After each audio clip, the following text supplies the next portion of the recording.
Hello guys, welcome back to my channel. तो कैसे हैं आप लोग? आई होप आप लोग बहुत अच्छे होंगे। तो मैं फिर आज आप लोग के लिए बहुत ही खास वीडियो लेकर आ गई हूँ। तो चलिए आज की वीडियो शुरू करते हैं।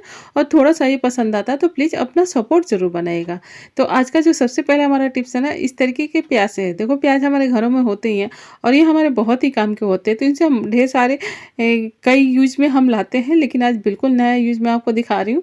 मैं देखो यहाँ एक प्याज ले ली हूँ और इस प्याज को 4 टुकड़े मैं इस तरीके से कट कर लूँगी। और बस ऊपर को इसके 4 टुकड़े कर लेने हैं। तो यहाँ ये टुकड़े कर लिए और इसके ऊपर के परत को हमें निकाल लेना है। पतली सी जो परत होती है उसे ही हमें निकाल लेना है और साइड से जो है इन्हें कट करके हमने हटा दिया है। तो इनके छोटे छोटे ना पीस हमें कर लेने हैं। जो छोटा छोटा लेयर पंखुड़ियों की तरह निकलेगा उसे ही हम निकालेंगे यहाँ पे। तो ये बस पतला सा लेयर हमने हटा दिया। अब इसकी पंखुड़ियाँ मैं निकाल ले रही हूँ। तो ये हमारे बहुत ही काम आएगा। तो इस तरीके से एक एक पंखुड़ी इसकी निकाल निकाल के मैं अलग करती जा रही हूँ, क्योंकि हमें पूरा प्याज नहीं चाहिए। तो बस इसी तरीके के छोटे छोटे ले लेने हैं। उसके बाद मैंने लिया है यहाँ पे कोलगेट। ये वाइट पेस्ट आप ले सकते हो। वाइट के अलावा आप दूसरा कोई पेस्ट नहीं चाहिए यहाँ पे। और मैं यहाँ पे ले रही हूँ इस तरीके की माचिस की तिल्ली। तो इस माचिस की तिल्ली में एक एक पंखुड़ियाँ हम इस तरीके से लगाते जाएंगे। एक एक पंखुड़ी को हमें इसी तरीके से लगाते जाना है। तो एक में इतने सारे आ गए, फिर हम दूसरे में भी इसी तरीके से लगा लेंगे। और लगाने के बाद हम जो ये पेस्ट है हमारे पास वाइट पेस्ट, इसको भी हम ऊपर और चारों तरफ थोड़ा थोड़ा करके हम चारों तरफ लगा देंगे। तो यहाँ इस तरीके से इसे मैं लगाती जा रही हूँ। और यहाँ पे सिर्फ हमें वाइट ही पेस्ट चाहिए और कोई हमें नहीं चाहिए। इसीलिए इसको, क्योंकि इसी का असर ज़्यादा होता है, तो इस तरीके से चारों तरफ लगा देंगे। जो हमें बिल्कुल फूलों की तरह दिख रहा है, क्योंकि छोटी छोटी पंखुड़ियाँ हैं इसमें। तो बस हाथों से इस तरीके से हमने मिला लिया इसको, ऊपर और नीचे भी।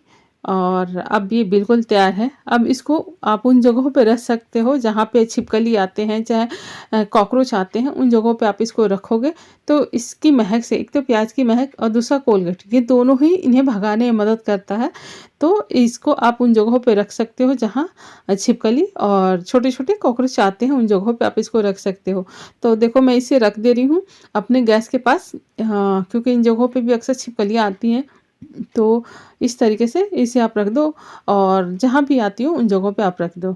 और अगला जो टिप्स है उसमें हमने लिया है दाल। देखो, दाल जो होती है ना, ये गर्मियों के टाइम में हमें दिक्कत होती है कि इसमें कीड़े पड़ जाते हैं। ख़ास तौर से ये चने का चना हो या फिर चने का दाल हो। तो हम क्या करें, ये चने का दाल, इसमें भी कीड़े पड़ जाते हैं। और सबसे पहले, और उस दूसरों में तो थोड़ा लेट होता है, लेकिन इसमें सबसे पहले कीड़े आ जाते हैं। तो हम क्या करें कि कीड़े ना पड़े, तो उसका बहुत ही आसान सा उपाय है। देखो, गांव में अक्सर ये पहले किया जाता था, आज भी कई जगहों पे इसका यूज किया जाता है। तो मैं यहाँ पे ले रही हूँ नमक, पिसा हुआ नमक है। तो यहाँ पे 1 या 2 चम्मच आप डाल सकते हो। इस तरीके से जो भी दाल आपके पास है उसमें 1 या 2 चम्मच डाल करके और मिक्स करके आप इसको रख दो। तो अगर आपके पास, क्योंकि ये पिसा हुआ नमक सबके पास मिल जाता है, और अगर आपके पास खड़ा नमक मिलता है, जो दाने वाले गोल गोल से बड़े बड़े दाने वाले नमक अगर वैसा मिलता है तो आप उसे भी रख सकते हो। उससे भी कीड़े नहीं पड़ेंगे और आपका दाल बिल्कुल सुरक्षित रहेगा। चाहे आप इसको डाल करके डिब्बे बंद करके आप इसको छुओ नहीं, लेकिन जब भी खोलोगे ना तो ये बिल्कुल फ्रेश रहेगा, इसमें कोई भी कीड़े नहीं लगेंगे। तो इस तरीके से सिर्फ नमक से आप अपने दाल को सुरक्षित रख सकते हो, चने को भी। और अगला जो टिप्स है उसमें हमने लिया है रुई। देखो, रुई का छोटा सा टुकड़ा लिया है और ये रुई हमारे बहुत ही काम की चीज़ है। तो चलिए इसे बनाती हूँ मैं कुछ। तो मैं यहाँ पे ले रही हूँ थोड़ा सा वैसलीन। आप चाहो तो वैसलीन ले सकते हो, या फिर आप यहाँ पे विक्स ले सकते हो, या फिर झंडू बाम है तो आप उसे भी ले सकते हो। तीनों में से कोई भी चीज़ ले लो। तो चलो, ये वैसलीन सबके पास मिल जाती है तो मैं इस पर ही आपको दिखा रही हूँ। तो यहाँ पे थोड़ा सा अंदर मैंने वैसलीन इस तरीके से डाल दिया और इसकी इस तरीके से मैंने बत्ती बना दी। ये हमारी बत्ती बन के तैयार हो चुकी है। अब हम क्या करेंगे, एक चम्मच लेंगे, चम्मच के ऊपर इसे रख देंगे। और आप चाहो तो इसे जो हम पूजा में दिया जलाते हैं उसको नीचे रख करके इसे यहीं गर्म कर सकते हो। उससे आराम से गर्म हो जाएगा। और नहीं तो आप इसको गैस पे इस तरीके से रख करके गर्म कर सकते हो। देखो, डायरेक्ट बत्ती को गैस के ऊपर नहीं रखना या फिर दिए के ऊपर, नहीं तो ये कॉटन है तो ये बहुत जल्दी आग पकड़ लेता है। तो आप चम्मच के सहायता से ही इस पे रखना। तो इस तरीके से ये गर्म हो चुका है। अब मैं यहाँ गैस बंद कर दे रही हूँ। अब इसका यूज़ करने से पहले मैं हाथ पे से चेक कर ले रही हूँ कि ये ज़्यादा जलाएगा तो नहीं स्किन को। उसके बाद से इसे आप कान में लगा सकते हो। ये उन लोगों को कान में लगाया जा सकता है जिसके कान में हल्के-फुल्के दर्द हो रहे हों।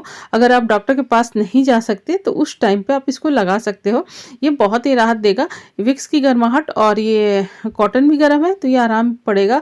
और अगर ठंड की वजह से भी दर्द है तो आप इस तरीके से कपड़े को गर्म करके तवे पे और इसके साथ-साथ आप साइड-साइड में सिकाई भी कर सकते हो। इससे बहुत ही राहत मिलता है। और अगला जो टिप्स है उसमें हमने लिया है सॉक्स। देखो ऐसे सॉक्स हमारे घर में होते हैं या फिर इस तरीके के ग्लव्स जो ख़राब हो जाते हैं। देखो ये जला हुआ है तो इसका भी आप यूज़ कर सकते हो। तो इसे मैं हटाती हूँ और सॉक्स ले रही हूँ क्योंकि ये हम सबके पास ही होता है। तो मैं इसे यहाँ इस तरीके से पहन ले रही हूँ और पहनने के बाद देखो दोनों हाथों में पहन लिया मैंने। लेकिन अगर आपको करना होगा तो आप सिर्फ पहले एक हाथ में पहन के फिर आप इसको सेट कर लेना, फिर दूसरे हाथ में पहनना। तो यहाँ मैं दोनों हाथ में पहन लिया मैंने। और इसके बाद से आप ले लो कोई भी 2 रबड़, पतले वाले हल्के मोटे वाले भी ले सकते हो। और इस तरीके से 2 प्लास्टिक मैंने ले लिया है और एक हाथ में मैं यहाँ प्लास्टिक को लगा करके और यहाँ पे रबड़ इसके साथ लगा दूँगी। तो इस तरीके से प्लास्टिक को लगाया और इसी के ऊपर मैं रबड़ लगा दे रही हूँ जिससे ये अच्छे से पैक हो जाए, हमारा हाथ इसके अंदर चला जाए। ये हमारा अच्छे से पैक हो गया। अब दूसरे हाथ को भी मैं इसी तरीके से पैक कर लूँगी। पहनने के बाद इसी तरीके से पैक कर लूँगी। देखो दोनों हाथ हमारे हो चुके इस तरीके से तैयार। अब हमारे हाथों में ना पानी जाएगा ना कुछ हवा जाएगी। अब हम इसी जब भी बर्तन धोने हो तो इस तरीके से आप अगर ढेर सारे बर्तन भी धोते हो ना तो एक तो आपको ठंड कम लगेगी, दूसरी है कि आपको पानी आपके हाथों को बिल्कुल नहीं जाएगा जिससे आपको ठंड भी कम लगेगी और आपके हाथ खराब भी नहीं होंगे। सर्दियों में जो हाथ बिल्कुल ख़राब हो जाते हैं ना बर्तन धोने से, तो वो बिल्कुल ख़राब नहीं होंगे हाथ और आपके हाथ सुरक्षित रहेंगे। तो इस तरीके से हमने बर्तनों को धो लिया और हाथ भी बिल्कुल सुरक्षित है। तो इस तरीके से आप भी कर सकते हो। तो गाइस आज की वीडियो अगर थोड़ी सी भी अच्छी लगी हो तो प्लीज़ अपना सपोर्ट जरूर बनाइएगा।